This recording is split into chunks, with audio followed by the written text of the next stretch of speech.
The dry fields of Meadowsweet Farm. The sun blazed, each ray a searing brand on Silas Meadowsweet's weary shoulders. Across his cracked fields, dust funnels spiraled, mocking the sky's empty promises.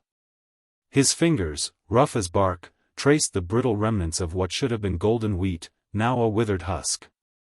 Meadowsweet Farm, once Oakhaven Valley's jewel, was slowly being consumed by the drought's insatiable hunger. He exhaled, the sound swallowed by the mournful whisper of dying stalks. Generations of Meadowsweets had believed in the land's inherent generosity, in the reward for diligent toil. This year, the earth seemed intent on proving them wrong. He shuffled towards the well, its wooden mechanism shrieking in protest as he wrestled the crank. The bucket surfaced half-filled with tepid, silty water, barely enough to dampen a corner, let alone slake the field's immense thirst. He offered the meager contents to the base of a struggling apple tree, murmuring a silent plea for salvation. Silas. Silas Meadowsweet, lurking about, are we? Silas turned to find Barnaby Crumb, his neighbor, gesturing from across their shared boundary.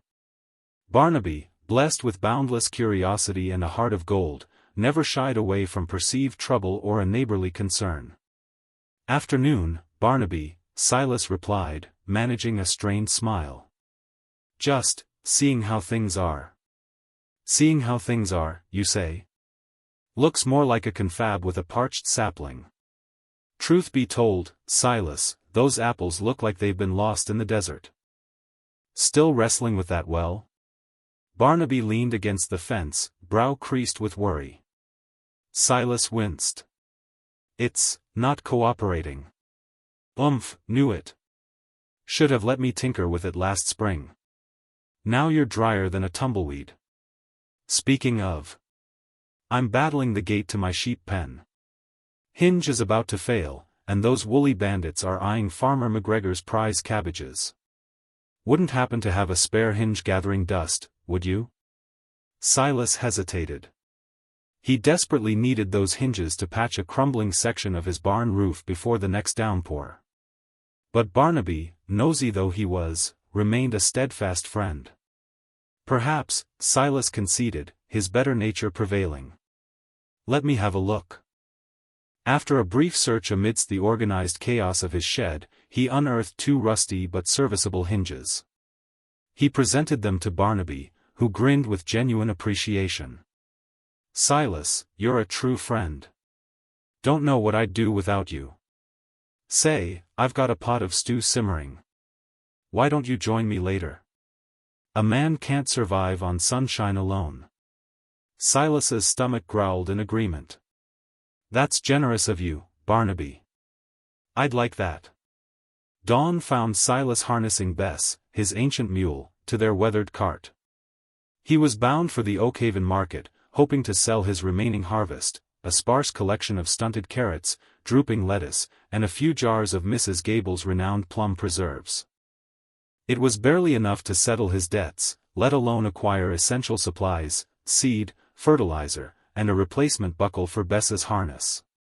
The market was a riot of sights and sounds. Vendors touted their wares, merchants bellowed prices, and townsfolk bartered with spirited determination. Silas arranged his meager goods in a quiet corner, a sting of shame pricking him as he observed the abundant displays of his fellow farmers. He managed to offload a few carrots to Mrs. Higgins, the baker, a longtime supporter. A sophisticated gentleman purchased a jar of plum jam, praising its rustic appeal. But by midday, the bulk of his produce remained unsold. He approached Mr. Abernathy, the proprietor of the general store, hoping to negotiate a trade. Mr. Abernathy, a rotund man with shrewd eyes, scrutinized Silas's remaining stock with a critical gaze. Slim pickings, Silas, he observed, stroking his double chin. These carrots are looking a tad weary. And that lettuce, well, it's past its prime. I know, Mr. Abernathy, Silas confessed, his voice barely audible. But I desperately need seed and fertilizer. I'll settle my debt next season, I promise. Mr. Abernathy sighed theatrically. Silas, Silas, a good man you are, but promises don't butter my bread. I have a business to run, you know. Tell you what, I'll give you a fraction of the supply's worth in exchange for unloading some crates. A deal? Silas wavered. It was a pathetic offering, barely enough to sow a single row. But he was out of options. Deal, he agreed, extending his hand.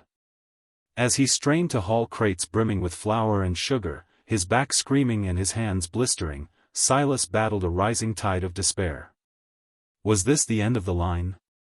His farm, his family's heritage, reduced to arid dust? He received his meager payment upon completing the task. Returning to his cart, his spirit crushed, he spied a shimmer of leather near the town square fountain. An opulent wallet, bulging with contents, lay unattended on the cobblestones. Silas retrieved it, his pulse quickening. Its craftsmanship was evident, supple leather, a delicate clasp. Inside, a cascade of bills, credit cards, and a driver's license revealed its owner, Vivian Sterling. A tumult of conflicting emotions surged through Silas. This money could be his salvation. He could procure the necessary supplies, rescue his farm, perhaps even find a measure of prosperity. No one would ever know. But then the memory of his father, the embodiment of integrity and unwavering morality, rose before him. Honesty, ethical conduct, choosing the righteous path, even when arduous. He glanced at the wallet, then at the teeming market square. He knew what he must do. A lost wallet and a moral dilemma. Dust devils danced around Silas's scuffed boots as he wearily made his way home, the sinking sun staining the cracked fields with tones of burnt orange and a profound sense of desperation. The paltry sum he'd gained at market trickled away in his mind, inadequate to appease his creditors, let alone prepare for the approaching winter's bite. He nudged a pebble with the toe of his boot, watching it skip across the arid ground, a sad imitation of his fading aspirations. Then he spotted it. A dark brown leather wallet lay abandoned in the road center, baking beneath the sun's relentless glare. He paused. Finding anything of value was a rarity now, most were too vigilant, too close to the edge to be careless. A strange mixture of anticipation and unease surged through him as he bent to retrieve it. The leather was surprisingly soft beneath his callous touch, clearly, quality far beyond his own means. Flipping it open, he felt a jolt of surprise. Stacks of currency were neatly arranged within, held by a worn strap. He quickly thumbed through the contents. Hundreds, possibly thousands. A sum he hadn't seen clustered together in years. His pulse quickened, a frantic tattoo against the silence of the landscape. His gaze swept the horizon, seeking any sign of its owner, any suggestion of observation. But the road remained deserted, an unspooling ribbon of desolation. The image of his parched farm seared itself into his thoughts. The withered stalks, the dry well, the looming shadow of foreclosure. This money. It could be their lifeline.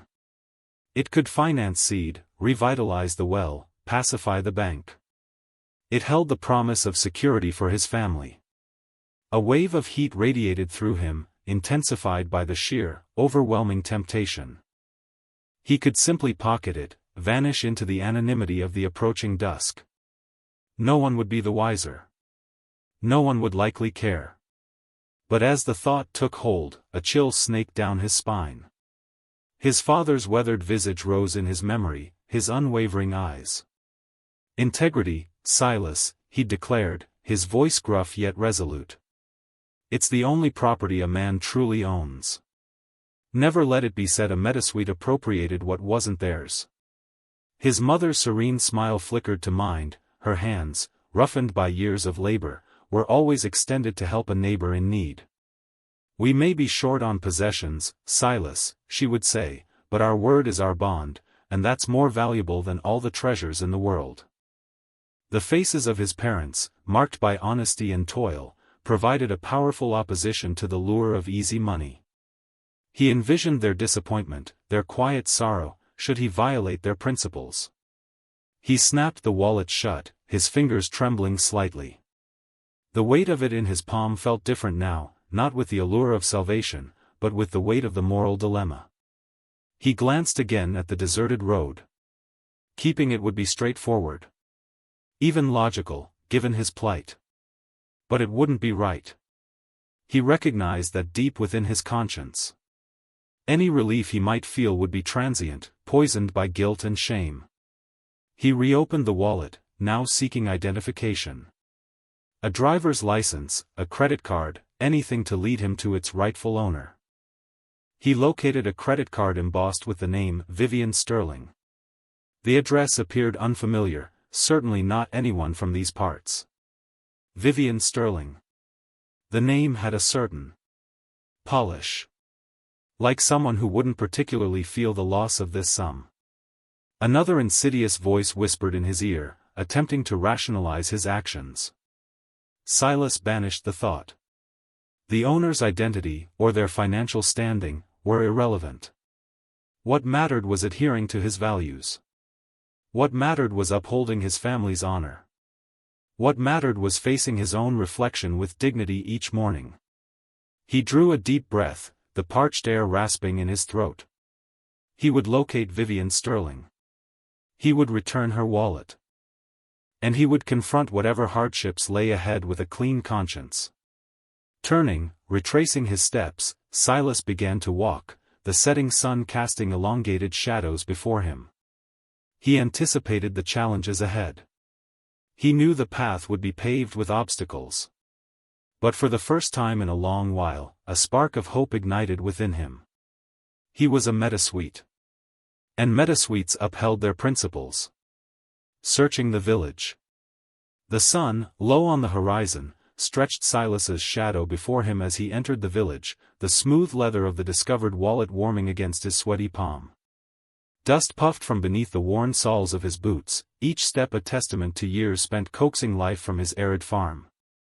The scent of baking bread, ordinarily a welcome embrace, felt like a pointed reminder of his dwindling stores of flour. He pushed open the bakery door, a wave of sugared warmth washing over him. "Mornin', Silas." Mrs. Higgins greeted him, her cheeks rosy from the oven's heat. "What'll it be?" Silas presented the wallet. "Morning, Mrs. Higgins. I was hoping you might recognize this. Found it yesterday, just past my north field."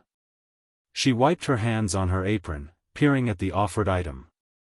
Taking it, she frowned, her fingers tracing the unfamiliar crest and delicate craftsmanship. "Can't place it, Silas. Not local, that's for sure. Too fine for these parts." "Lost, you say?" She returned it with a shake of her head. "Poor soul must be beside themselves." Silas sighed. "That's what I suspected." He thanked her and stepped back into the sun-drenched street, the wallet suddenly an unwelcome weight in his grasp. Next, he sought out Mr. Ironwood, the blacksmith, whose booming laughter usually punctuated the village air.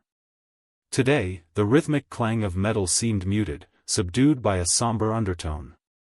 "Mr. Ironwood," Silas called, his voice competing with the forge's roar. The blacksmith pivoted, his face masked in grime. "Silas. What brings you?"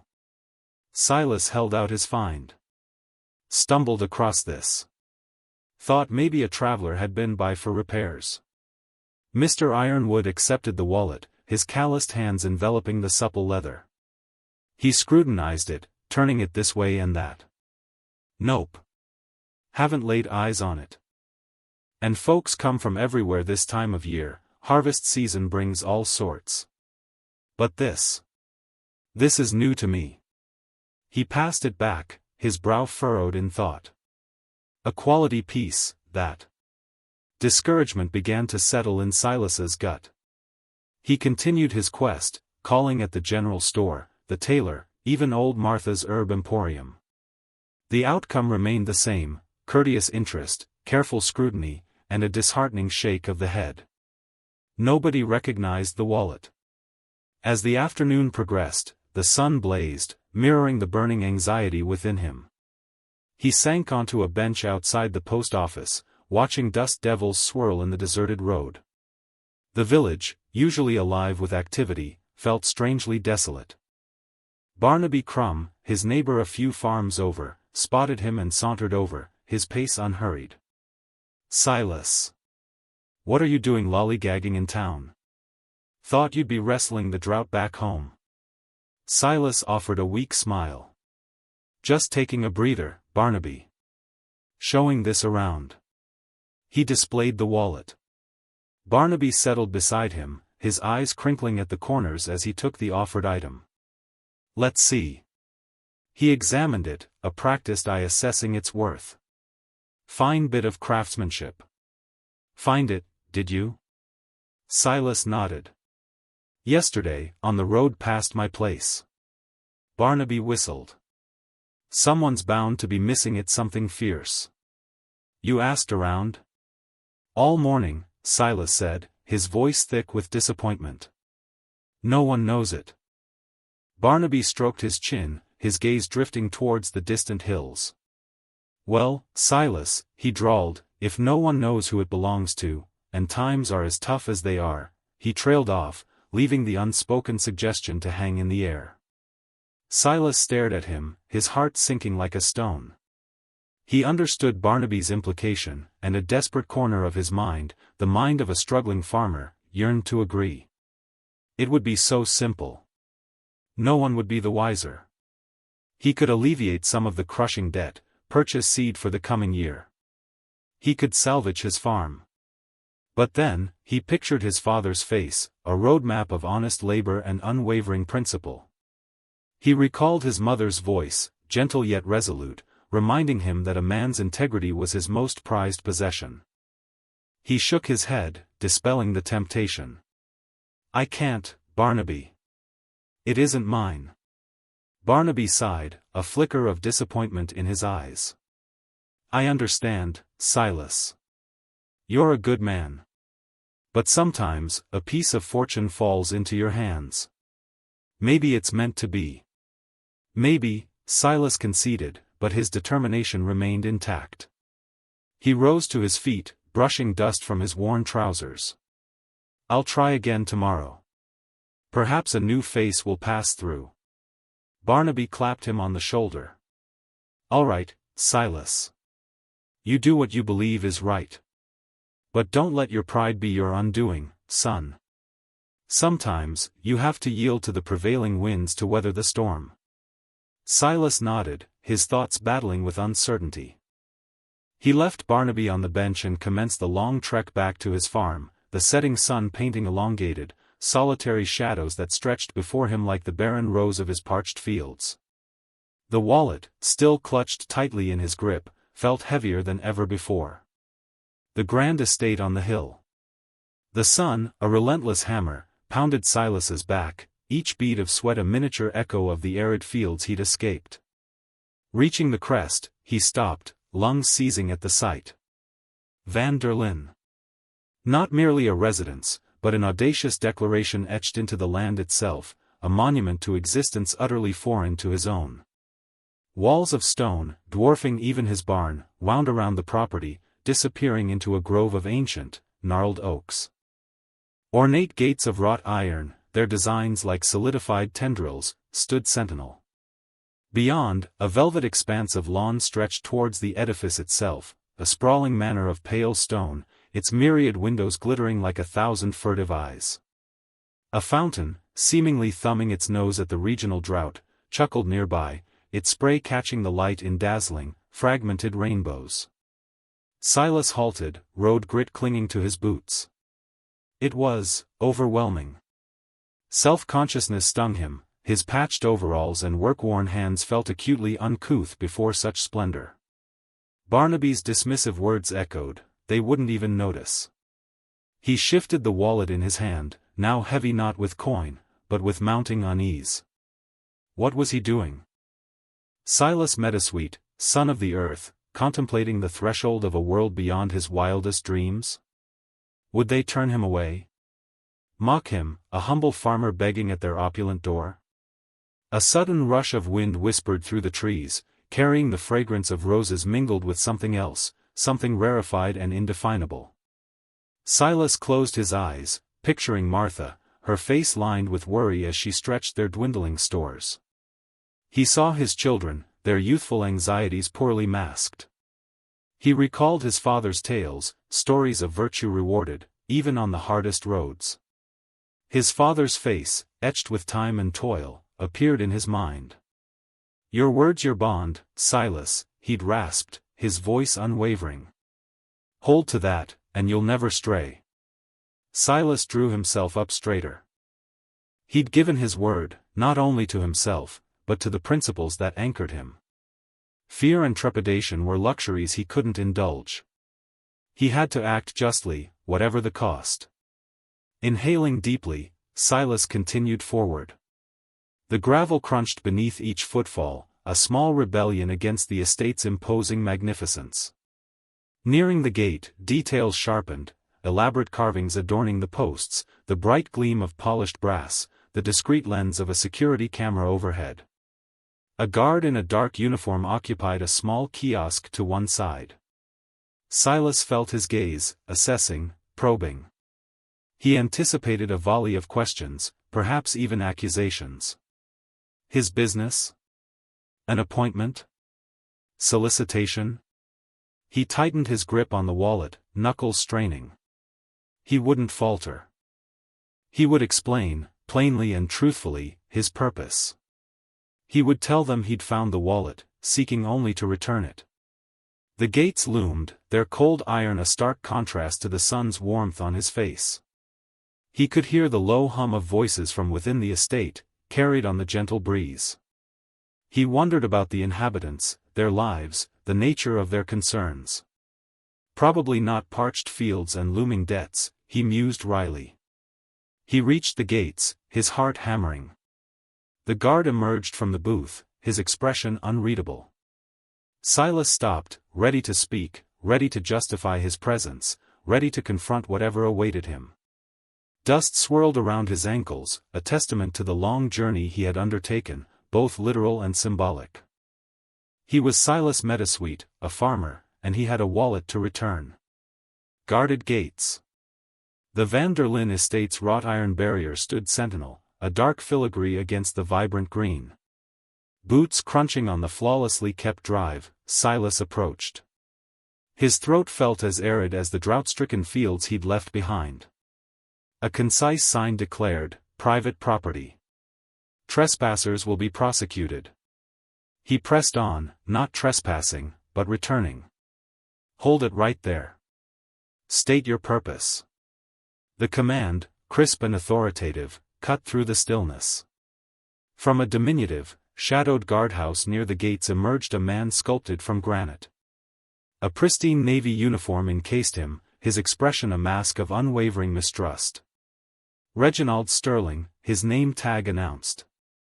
Eyes like burnished steel weighed Silas with unnerving keenness. Silas halted 10 feet shy of him. "Good morning. I need to speak with Mrs. Van der Linde." Reginald's gaze sharpened further. "Your name?" "Silas Meadowsweet. Farmer. From just outside town." The wallet felt burdensome in his pocket as he shifted his weight. "A farmer," Reginald echoed, the word dripping with disbelief. "And what conceivable reason would a farmer have to trouble Mrs. Van der Linde?" Silas sighed, the weight of rainless weeks settling back on his shoulders. "I found something, hers, I believe." Slowly, deliberately, he withdrew his hand, ensuring its emptiness was clearly visible. In his open palm rested the wallet. Sunlight danced on the rich leather. Reginald remained unmoved. "Place it on the ground."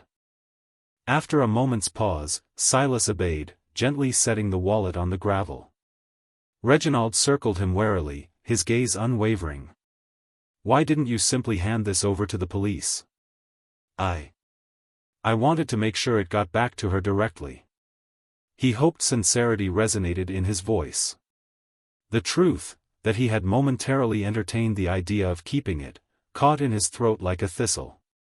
Finally, Reginald stooped, seized the wallet, and scrutinized it with practiced expertise. He opened it, his face inscrutable. This contains a considerable sum. And valuable identification.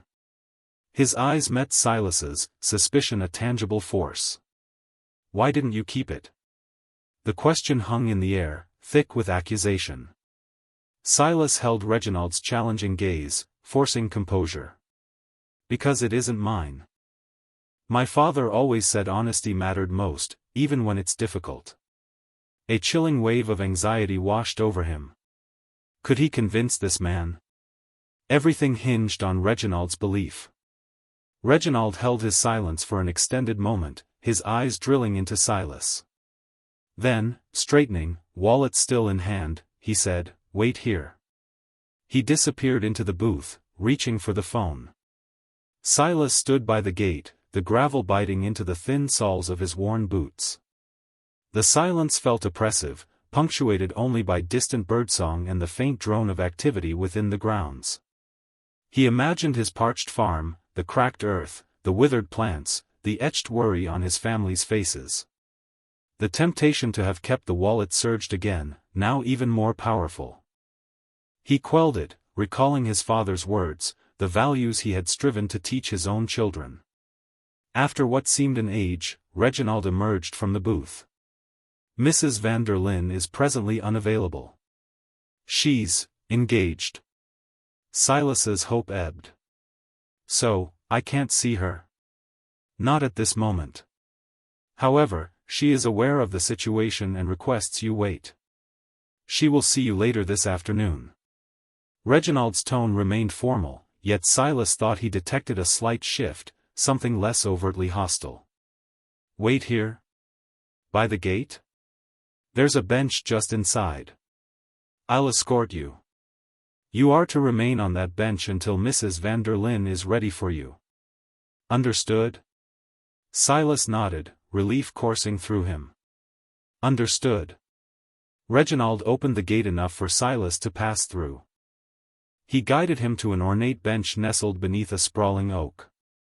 The air here felt cooler, cleaner, scented with blooms and freshly mown grass, a world separated from his farm's dust and heat. "You'll remain here," Reginald stated, his voice unwavering. "If you attempt to leave or wander the grounds, I will have to detain you." Silas nodded again, settling onto the bench. Reginald resumed his post at the gate, his gaze fixed on Silas. Silas sat, watching time's languid passage. Butterflies danced around flowerbeds, the sounds of tending gardeners carried on the breeze. He strove to relax, yet his nerves were taut. He wondered about Mrs. van der Linde. Would gratitude define her? Could she grasp his predicament? Or would she, like Reginald, view him solely as a suspicious outsider, a desperate farmer seeking charity? The sun climbed, casting elongated shadows across manicured lawns. Silas waited, his hopes dimming with each passing moment. An unexpected interruption. Beatrice van der Linde sat amidst a swirling vortex of fabric swatches, floral arrangements, and seating charts. Her usually immaculate desk was buried under a chaotic landscape of philanthropic ambition. The annual gala for underprivileged children loomed, and Beatrice, as always, had taken on far too much. The grand ballroom of the van der Linde estate needed to be transformed into an enchanted forest, the menu had to cater to both discerning palates and dietary restrictions, and the entertainment needed to be, well, entertaining. A half-eaten cucumber sandwich sat forlornly on a china plate, a testament to Beatrice's forgotten lunch. She pinched the bridge of her nose, trying to ward off a headache that threatened to bloom behind her eyes. "More fairy lights, I think," she murmured to herself, circling a section of the seating chart with a silver pen. "Definitely more fairy lights. And perhaps a live owl sanctuary? No, too messy." A discreet knock on the door interrupted her train of thought. "Yes, Reginald," she said, her voice laced with a hint of weary resignation. Reginald Sterling, his posture as stiff and starched as his uniform, entered the room. "Madame van der Linde," he announced, his voice a low rumble, "a farmer is here to see you." Beatrice sighed, the sound like air escaping a punctured balloon. A farmer? Reginald, I'm in the midst of orchestrating a symphony of charitable giving. Surely a farmer can wait. He insists it is urgent, madam. And he claims to have found something belonging to you. Reginald hesitated, then added, a wallet, he says. Beatrice's eyebrows arched in surprise. A wallet? Mine? I hadn't even noticed it was missing. She rummaged through her handbag, a cavernous leather affair that seemed to defy the laws of physics. It was true, her wallet wasn't there. Well, she mused, more to herself than Reginald, I suppose that's why I've been signing chits all day rather than using cash. A flicker of annoyance crossed her face. This was precisely the kind of distraction she didn't need. Still, the thought of a farmer making the trek to her estate to return a lost wallet tugged at her conscience. Did you ascertain his name, Reginald? Silas Meadowsweet, madam. The name didn't ring a bell. She considered the possibilities, a simple act of honesty, a thinly veiled attempt to solicit a handout, or perhaps something else entirely. Reginald's initial suspicion had likely colored her own perception. She drummed her fingers on the desk, her mind racing. Very well, Reginald. I suppose I can spare a few moments. I am rather curious. I cannot imagine losing my wallet and not realizing it sooner. Have him brought around to the garden. The Rose Garden, specifically. It's the only place on the estate that isn't currently being overrun by caterers and decorators. Reginald nodded stiffly. As you wish, madam. He executed a precise about-face and disappeared, leaving Beatrice to her tangled web of philanthropic planning. She pushed back from her desk, the chair scraping against the polished floor. The thought of fresh air and the scent of roses was a welcome distraction from the impending gala chaos. Besides, she had a farmer to meet, and a missing wallet to recover. She glanced at the neglected cucumber sandwich, then decided to leave it for the birds. This encounter, whatever it may be, promised to be far more interesting. A matter of honesty. The air hung heavy with the scent of roses and damp earth as Silas waited in the manicured garden. The manicured lawn, so unlike the rough pastureland of his farm, felt alien beneath his worn boots. He shifted, the worn leather of Beatrice's wallet warm in his calloused hand. He'd resisted the urge to count the money again, to let the sheer volume of it wash away the gnawing anxiety that had become his constant companion. He'd pictured the new tractor, the mended fences, the end to Sarah's worried frown. But the image always dissolved, replaced by the memory of his father's weathered face and the words, "An honest name is worth more than any field of gold." Finally, she emerged from the house, a vision in shimmering emerald silk. The setting sun caught the fabric, turning it into liquid light. She moved with a grace that seemed effortless, a stark contrast to the harried expression that still lingered around her eyes. "Mr. Meadowsweet?" she asked, her voice carrying on the gentle breeze. He straightened, clutching the wallet tighter. "Mrs. van der Linde. Thank you for seeing me." He extended his hand, the wallet resting on his palm. Beatrice approached, her gaze fixed on the worn leather. Recognition flared in her eyes. That's it. My wallet." She took it, her fingers brushing against his. A faint electric shock seemed to pass between them. She flipped it open, quickly surveying the contents. A sigh of relief escaped her lips. "Everything's here.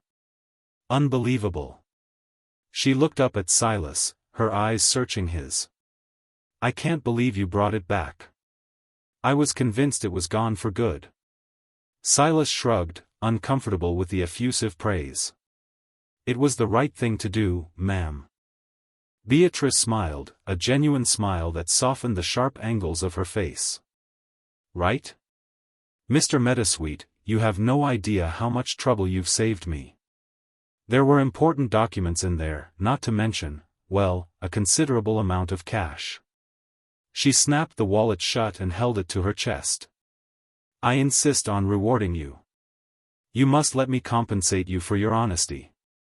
Silas shook his head, his jaw tightening. I appreciate the offer, Mrs. van der Linde, but I can't accept. But why not? Beatrice frowned, genuinely perplexed. You found something valuable. You returned it. It's only fair. Fairness isn't always about money, ma'am, Silas said, his voice firm. I was raised to believe that doing what's right is its own reward. Besides, he added, a hint of a smile playing on his lips, my wife would have my hide if I took money for simply being honest. Beatrice studied him for a long moment, her expression unreadable. The sounds of the party, the distant murmur of voices, the clinking of glasses, seemed to fade away, leaving only the two of them in the quiet garden. An honest man, she murmured, more to herself than to him. She seemed to see something in him, something beyond the worn clothes and calloused hands. You're a rare breed, Mr. Meadowsweet. She gestured to a nearby wrought-iron bench. Please, sit with me for a moment. Silas hesitated, then nodded. He lowered himself onto the bench, feeling awkward and out of place. Tell me, Beatrice said, turning to face him, what brings a farmer like you all the way to Oakhaven? This isn't exactly farm country. Silas shifted uncomfortably. I live outside of town. Meadowsweet Farm. It's been in my family for generations. He hesitated, then added, it's been a tough year. Beatrice's eyes narrowed, a flicker of understanding passing across her face. Farming is hard work. My grandfather used to say it was a gamble with nature and the market, and the house always loses. Silas chuckled humorlessly. He wasn't wrong. We're struggling. Bad weather, poor yields, rising costs, it's a constant battle. He hadn't intended to reveal so much, but there was something about Beatrice's genuine interest, her lack of condescension, that loosened his tongue. And the money in my wallet, Beatrice said softly, it must have seemed like a godsend. Silas looked down at his hands, ashamed. It crossed my mind, he admitted. But I couldn't do it. It wouldn't be right.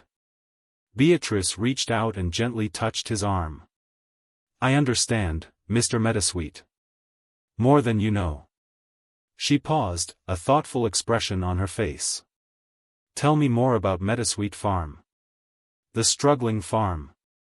The Meadowsweet Farm has been in my family for generations, Silas began, his voice roughened by sun and wind, the words laced with a palpable sense of pride and, now, a heavy dose of worry. He shifted his weight, the worn soles of his boots scuffing against the polished marble of Beatrice's foyer. My grandfather built it from nothing. My father poured his life into it. And I seem to be watching it crumble. Beatrice gestured him toward a plush velvet armchair, a silent invitation to sit and unburden himself. The contrast between his weathered appearance and the opulent surroundings was stark, yet something in his honest gaze held her captive. She settled on a nearby chaise lounge, her silk dress whispering against the fabric. Crumbling, she prompted gently, her brow furrowed with concern. The relief of having her wallet returned was quickly giving way to a burgeoning curiosity about the man standing before her. Silas finally accepted her offer, sinking into the armchair with a sigh that seemed to carry the weight of the world. The drought hit us hard, ma'am. 2 years running, barely a drop of rain. The crops withered, the livestock suffered. We've had to sell off pieces of land just to keep our heads above water. He ran a calloused hand through his hair, leaving a streak of dust in its wake. He paused, his gaze drifting towards a large window overlooking the meticulously manicured gardens. I took out a loan last year, hoping for a better season. Figured I could invest in some irrigation, maybe weather the storm. But the rain never came. Now the bank's threatening foreclosure. Beatrice listened intently, her initial curiosity deepening into genuine empathy. She noticed the fine lines etched around his eyes, the way his shoulders slumped with resignation. He was a man used to hard work, to the land providing for him and his family. To see him brought so low by forces beyond his control stirred something within her. "How much time do you have?" she asked softly, breaking the silence. Silas swallowed hard. "A few months, maybe. Enough time to pack up a lifetime of memories and watch someone else tear down what my family built."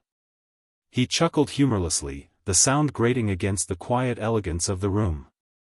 "Irony, isn't it? I returned your wallet, full of money, when I'm about to lose everything I own." Beatrice leaned forward, her eyes locking with his. "Irony indeed, Mr. Meadowsweet. But perhaps not the end of the story." She was already formulating a plan, an idea sparked by his honesty and the desperate situation he faced. She had the resources to help, and something about Silas's quiet strength and unwavering integrity compelled her to act. "Tell me more about the farm," she urged, her voice laced with genuine interest. "What kind of crops do you grow? How large is the property?" She wanted to understand the full scope of the challenge, to assess the potential for turning things around. Silas hesitated, surprised by her persistence. He had expected a polite thank you and a quick dismissal, not a genuine inquiry into his failing livelihood. But there was something disarming about Beatrice's sincerity, something that made him want to confide in her. "We used to grow mostly corn and soybeans," he began, his voice gaining a touch of animation as he spoke about his land. "A little wheat, too. We also had a small orchard, mostly apple trees. The property is about 200 acres, give or take. It's good land, ma'am. Fertile. It just needs water." He described the innovative farming techniques he had considered, the types of irrigation systems he had researched. He spoke of the rich soil, the potential for organic farming, the possibility of attracting a new market. As he spoke, his eyes lit up with a spark of hope, a flicker of the passion that had driven him for so many years. Beatrice listened, absorbing every detail, her mind racing with possibilities. She had invested in numerous ventures over the years, some successful, some not. But this felt different. This wasn't just about making money, it was about preserving a legacy, about helping a good man save his family's heritage. "And your family, Mr. Meadowsweet?" she asked, her voice gentle. "Who else is depending on the farm?" The light in Silas's eyes dimmed slightly. "My wife, Martha. She's been my rock through all of this. And my 2 children, Sarah and Thomas. They're still young, but they love the farm as much as I do. It breaks my heart to think about them losing it." Beatrice nodded slowly, her resolve hardening. She could see the depth of his love for his family, the weight of his responsibility. She knew she couldn't stand by and watch him lose everything. "Mr. Meadowsweet," she said, her voice firm and decisive, "I believe I can help you." "A secret investigation." Beatrice swirled the amber liquid in her snifter, the late afternoon sun catching the crystal and scattering rainbows across the opulent study. Silas Meadowsweet. The name echoed in her mind, a stark contrast to the manicured perfection that surrounded her. A farmer, honest to a fault, facing ruin. "Reginald," she said, her voice crisp and clear, cutting through the silence. The butler, a figure of impeccable posture and understated elegance, materialized as if summoned by thought alone. "Madam? I require some information." "Discreetly obtained." Reginald inclined his head, his expression betraying nothing. "Of course, madam." "Regarding?" "The farmer who returned my wallet. Silas Meadowsweet. I wish to know everything there is to know about him. His circumstances, his reputation, everything." Reginald's eyebrows, normally as still as painted strokes, rose almost imperceptibly. "A rather unusual request, madam. But, naturally, I shall see to it immediately." Beatrice watched him glide from the room, a silent, efficient machine. She trusted Reginald implicitly. He was more than a butler, he was her confidant, her advisor, the keeper of 1,000 secrets. If anyone could unearth the truth about Silas Meadowsweet, it was him. The following day, as Beatrice was reviewing architectural plans for a new wing of the Van der Linde Art Museum, Reginald reappeared. He carried a slim folder, its leather cover smooth and unmarked. "Madam," he announced, his voice a low rumble. "I have compiled the information you requested." Beatrice set aside the plans, a flicker of anticipation in her eyes. "Tell me." Reginald opened the folder, extracting a single sheet of paper. He didn't need to read from it, he had already committed the contents to memory. Silas Meadowsweet is, as you know, a farmer. He owns Meadowsweet Farms, a property that has been in his family for generations. The farm primarily produces wheat and barley, though they also keep a small number of livestock. And his reputation? Beatrice pressed. He is well regarded in the village. Known for his honesty, his hard work, and his generosity. He apparently helped several other farmers during a blight a few years ago, sharing his own meager harvest despite his own losses. Beatrice leaned forward, intrigued. Generosity? In his current circumstances? Indeed, madam. It seems Mr. Meadowsweet has a habit of putting others before himself. Mrs. Higgins, the village baker, mentioned that he often delivers excess produce to her, refusing payment. And young Thomas Abernathy, whose leg was injured in a farming accident, claims Mr. Meadowsweet spent weeks helping him with his chores, ensuring his family didn't starve. Reginald paused, adjusting his spectacles. There is also the matter of the schoolhouse roof. It was damaged in a recent storm, and Mr. Meadowsweet, despite his own financial difficulties, organized a fundraising drive and personally contributed a significant sum. Beatrice was silent for a moment, absorbing the information. Silas Meadowsweet was not simply an honest man, he was a good man. A man who consistently chose kindness and compassion, even when faced with his own struggles. "And the farm itself?" she asked, her voice softer now. "What is its condition?" "Regrettably, madam, it is in dire straits. The drought has decimated his crops for the past 2 seasons. He is heavily in debt and facing imminent foreclosure. The local bank has been uncooperative." Reginald closed the folder, his expression unusually grave. "It appears Mr. Meadowsweet is on the verge of losing everything. Not simply his livelihood, but his family's legacy." Beatrice rose from her chair, her gaze fixed on the distant horizon. The sun was beginning to set, casting long shadows across the manicured lawns. The wealth and privilege that surrounded her seemed suddenly hollow, insignificant in the face of Silas Meadowsweet's quiet desperation. "Thank you, Reginald," she said, her voice filled with a newfound determination. "You have confirmed what I already suspected. Silas Meadowsweet is a man worth saving." She turned back to the architectural plans, but her mind was no longer on the museum. She was thinking about fields of golden wheat, about a family farm passed down through generations, about a man who chose honesty over self-preservation. She would help him, not just because it was the right thing to do, but because she was drawn to his strength of character, his unwavering commitment to his values. The plans remained untouched as she began to formulate a plan to ensure that Meadowsweet Farms would not become another casualty of the drought, a plan to repay Silas Meadowsweet's honesty with something far more valuable than money, a future. Seeds of hope. Beatrice perched on the edge of her antique writing desk, the afternoon sun painting the room in hues of gold. She tapped a manicured nail against the receiver, waiting for the connection to go through.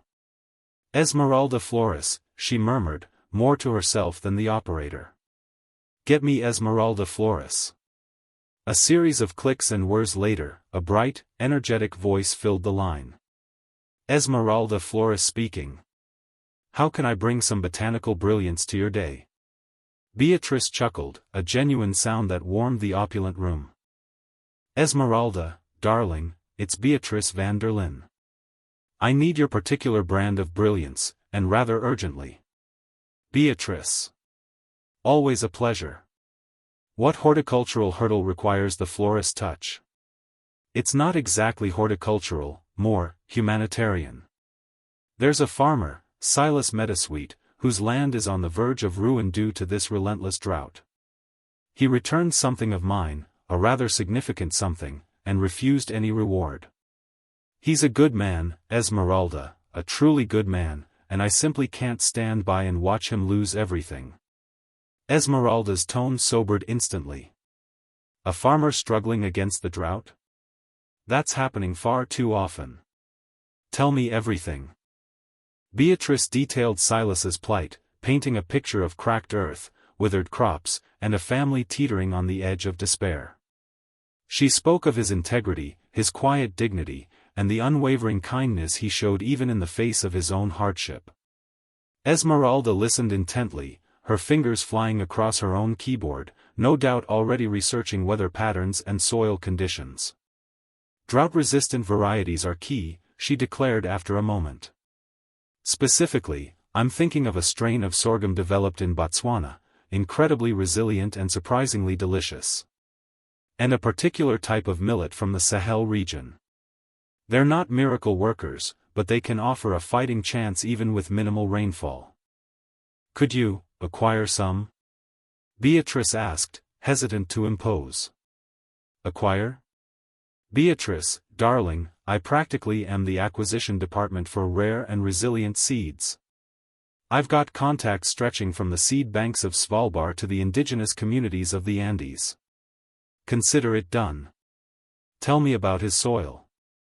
Do we know its composition? Beatrice admitted she didn't. Reginald discovered he uses traditional methods, eschewing chemical fertilizers. Excellent. That makes things easier. We can tailor the seed mix for maximum impact. I'll put together a starter kit, enough to plant a test plot and see what thrives. And I'll include detailed instructions, naturally. You're a lifesaver, Esmeralda. A true lifesaver. Nonsense, Beatrice. It's simply applying the right knowledge to the right problem. Besides, Esmeralda added, her voice softening, it feels good to actually help instead of just talking about it at galas. Beatrice arranged for a discreet delivery. A small, unmarked truck arrived at the Meadowsweet farm 2 days later, bearing crates filled with burlap sacks. Silas, squinting against the harsh sunlight, watched as 2 men unloaded the cargo near his barn. Mr. Meadowsweet, one of the men asked, consulting a clipboard. These are for you. A gift, from a grateful admirer.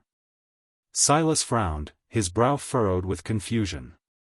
A gift? I'm not expecting any gifts. He ran a hand over the rough burlap, feeling the unfamiliar texture of the seeds within. What kind of seeds are these?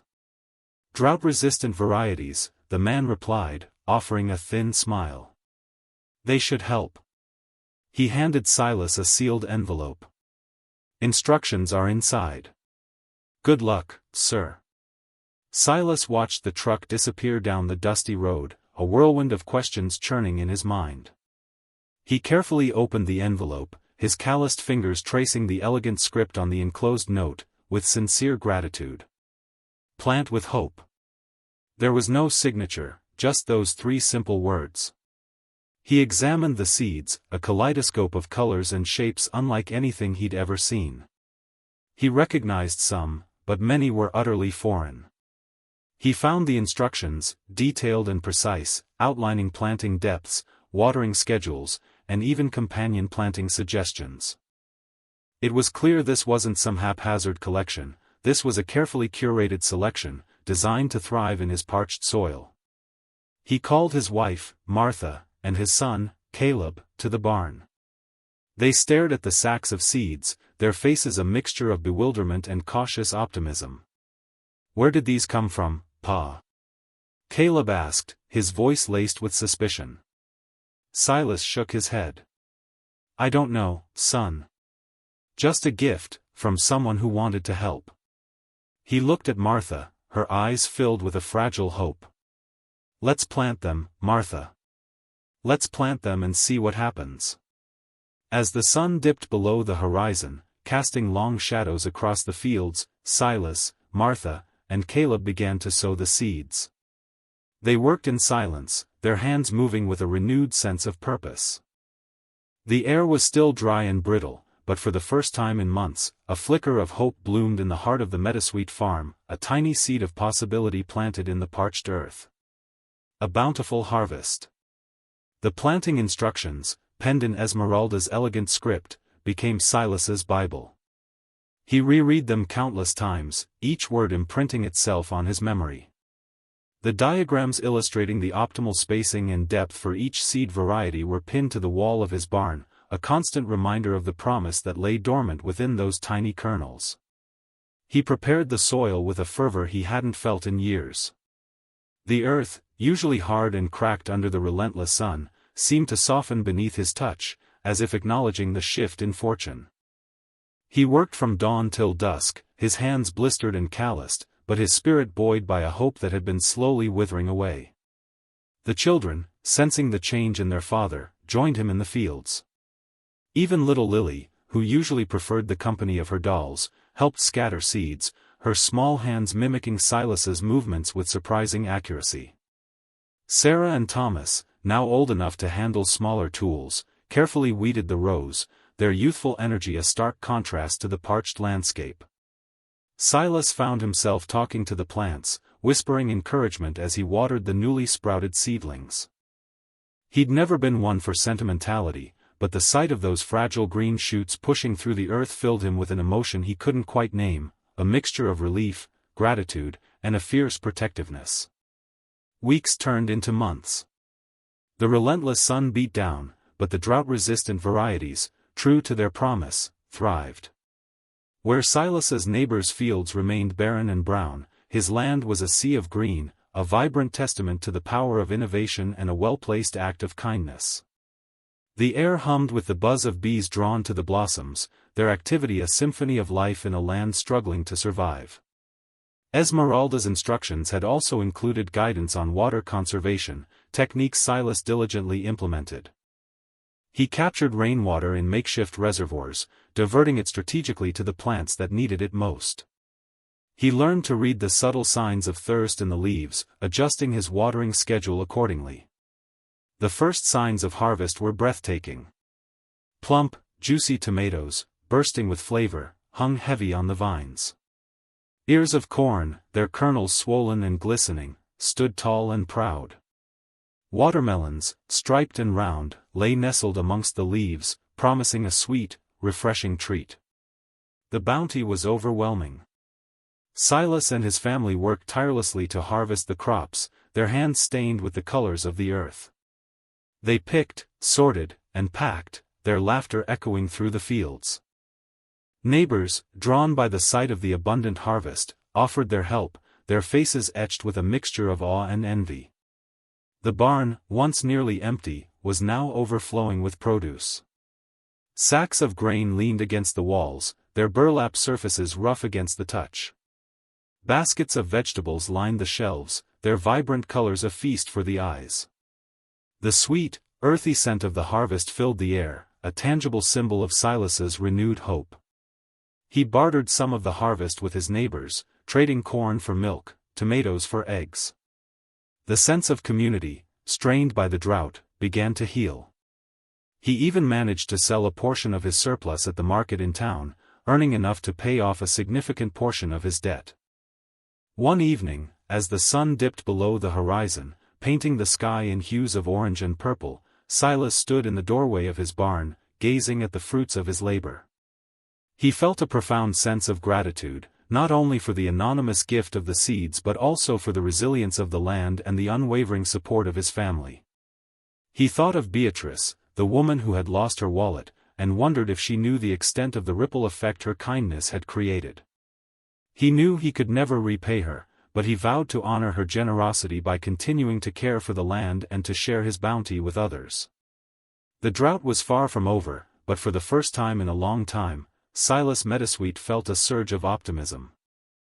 He had weathered the storm, and with the help of a stranger's kindness and his own unwavering determination, he had emerged stronger than ever before.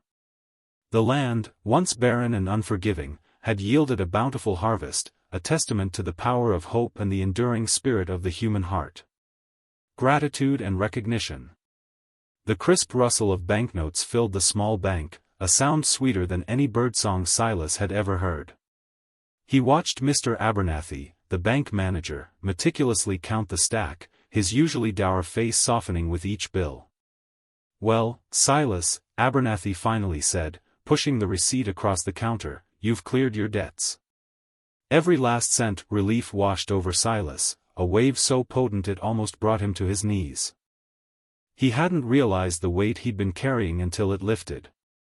He gripped the receipt, a small piece of paper that represented more than just money. It was a symbol of hope, resilience, and the unwavering support of his family. Outside, the autumn air was sharp and clean, carrying the scent of drying leaves and wood smoke. Silas inhaled deeply, the scent grounding him, reminding him of all he had almost lost, and all he now had. He had to thank Beatrice van der Linde, properly. Returning her wallet had been the right thing to do, and it felt like the starting point for all of this. He decided on a small gathering, a simple affair at the town hall. He'd roast a pig, bake some pies with the last of the apples, and invite everyone who had helped them along the way. And, of course, Beatrice van der Linde. The day arrived with a sky the color of forget-me-nots. The aroma of roasting pork mingled with the sweet scent of apple pie, filling the town hall with a welcoming warmth. Neighbors, friends, and even a few curious onlookers milled about, their faces bright with anticipation. Sarah and the children bustled around, their laughter infectious. Silas spotted Beatrice standing near the entrance, a splash of elegant color amidst the homespun fabrics and weathered faces. He made his way towards her, his heart filled with genuine gratitude. As he approached, he noticed a woman with a notepad and pen talking to Beatrice. She had a kind face, framed by auburn curls, and an air of quiet determination about her. He recognized her as Maisie Miller, the journalist from the county newspaper. He'd seen her around town, always with her notepad and a friendly smile. Maisie turned as Silas approached, her eyes bright with curiosity. "Mr. Meadowsweet," she said, extending a hand. "Maisie Miller. I'm so glad I caught you. I was just chatting with Mrs. van der Linde about the remarkable turnaround on your farm." Silas shook her hand, a little self-conscious under her gaze. "It's been a blessing, Miss Miller. A true blessing." "Indeed," Beatrice interjected, her voice smooth and melodic. "Silas has worked incredibly hard. It's inspiring to see such dedication." Silas beamed. "I couldn't have done it without the support of this community, and Mrs. van der Linde's initial kindness. That's why I wanted to put on this small party." He cleared his throat, a touch of nervousness creeping in. "Mrs. van der Linde," he began, turning to Beatrice, "I know returning your wallet was just the right thing to do, but I truly believe that act of kindness set a chain of events in motion that saved my farm, and my family. I'm eternally grateful." He paused, looking around at the gathered crowd. "To Mrs. van der Linde, for showing us that even a small act of honesty can make a world of difference." The crowd erupted in applause, their cheers echoing through the hall. Beatrice smiled graciously, a hint of something unreadable flickering in her eyes. Maisie Miller, however, was watching Beatrice with a keen, almost predatory, interest. She scribbled furiously in her notepad, her brow furrowed in concentration. Later, as the sun began to dip below the horizon, casting long shadows across the fields, Maisie approached Silas again. "Mr. Meadowsweet," she said, her voice earnest, "I hope you don't mind me asking, but, you mentioned a chain of events following the return of Mrs. van der Linde's wallet. Could you elaborate on that?" Silas hesitated. He wasn't sure he wanted to share the details of Esmeralda's instructions, or the miraculous seeds. It felt too personal, too close to a miracle he wasn't ready to dissect. "Well," he began slowly, "after I returned the wallet, things just started to look up. A friend gave me some advice, and I decided to try a new approach to planting. It was a risk, but it paid off." Maisie's eyes sparkled with intrigue. A friend? Someone local? Not exactly, Silas hedged, uncomfortable with the line of questioning. Just someone who knew a bit about farming. Maisie pressed gently, and this advice, was it related to the drought-resistant crops you've been growing? Silas shifted his weight from one foot to the other. He didn't want to lie, but he also didn't want to reveal too much. Let's just say it was helpful, he said, offering a weak smile. Very helpful. Maisie smiled back, a knowing glint in her eyes. I understand. Sometimes, the best stories are the ones left untold. But I have a feeling, Mr. Meadowsweet, that there's more to this story than meets the eye. She tapped her notepad thoughtfully. Thank you for your time. As Maisie walked away, Silas felt a prickle of unease. He had a feeling that Maisie Miller wouldn't let this story go so easily. He glanced over at Beatrice, who was talking to Sarah, her laughter echoing in the twilight. He was grateful for her initial kindness, for the unexpected turn his life had taken. He just hoped that the truth, whatever it was, wouldn't unravel the fragile peace he had finally found. A quiet act of kindness. The late afternoon sun cast long shadows across the Meadowsweet farm, painting the golden fields in hues of amber and rose. Beatrice van der Linde watched from the crest of a distant hill, the breeze carrying the scent of blooming clover and freshly turned earth. She wasn't close enough to discern individual faces, but she recognized Silas's sturdy figure among the workers, his shoulders squared with purpose as he surveyed his domain. A wave of contentment washed over her, a quiet satisfaction that had nothing to do with boardrooms or stock prices. This, she realized, was a different kind of investment, one that yielded a harvest of the soul. She hadn't sought gratitude or recognition, only to right a wrong, to offer a lifeline to a man who had shown her a rare and unwavering honesty. The seeds, carefully chosen for their resilience and yield, had done their work.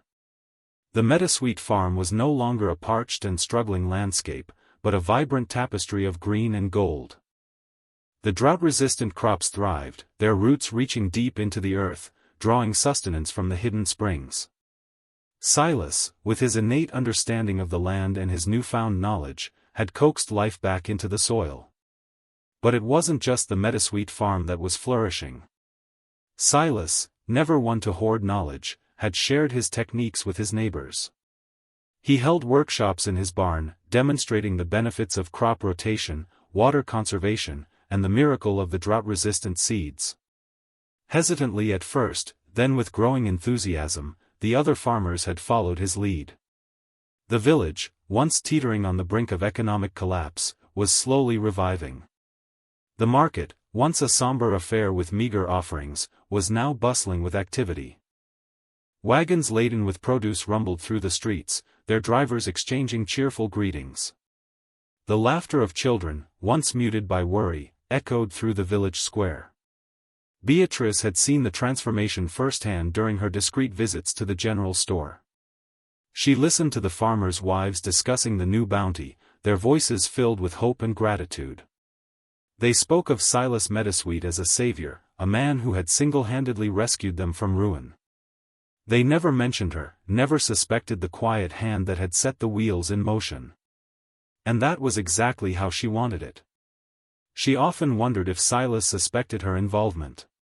There had been that knowing glance at the feast, a flicker of recognition in his eyes. But he had never said anything, never betrayed her secret. Perhaps he understood that her gift was more about him than it was about her. One evening, she observed Silas in the town square. He was animatedly speaking with a small group of farmers. Silas, with his innate understanding of the land and his newfound knowledge, had coaxed life back into the soil. Beatrice couldn't hear his words, but she saw the passion in his gestures, the conviction in his eyes. He was no longer just a farmer struggling to survive, he was a leader, an innovator, a beacon of hope for his community. Later that week, Beatrice encountered Maisie Miller at the local bakery. The journalist, sharp-eyed and inquisitive, was a frequent visitor to the village, always sniffing out a story. Beatrice had managed to avoid her thus far, but today, their paths crossed. Mrs. van der Linde, Maisie greeted her with a polite nod. "What brings you to our humble village?" Beatrice smiled, hoping her composure didn't betray her inner turmoil. "Just enjoying the scenery," she replied smoothly. "It's quite picturesque, isn't it?" Maisie's gaze sharpened. "It is. Especially the Meadowsweet farm. Quite a turnaround, wouldn't you say? From the brink of bankruptcy to a model of sustainable agriculture." "Indeed," Beatrice agreed, keeping her tone neutral.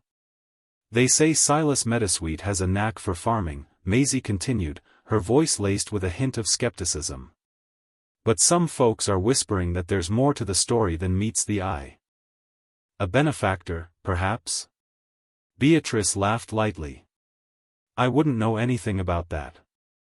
I simply admire his hard work and dedication." Maisie studied her for a moment, her eyes searching for a crack in Beatrice's carefully constructed facade. "Of course," she said finally, a hint of amusement in her voice. "Well, it was lovely seeing you, Mrs. van der Linde." Beatrice returned the smile, relieved to have escaped the encounter unscathed.